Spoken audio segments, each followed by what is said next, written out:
Hello everyone!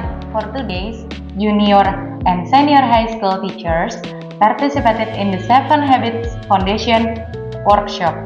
It was a great opportunity for us to understand how to become more effective in life and grow personally and professionally. Sekolah Pilar Indonesia has been using the 7 Habits of Highly Effective Teens as our character building program. It's been a wonderful experience to witness how students are empowered and be confident in making decisions. It also enhances their social and emotional learning. The program has fostered a culture of respect by encouraging students to communicate openly and actively listen to one another. The junior and senior high students are also able to share what they learned with their parents and peers.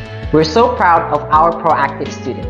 So, join us to find out more about our meaningful and enjoyable learning.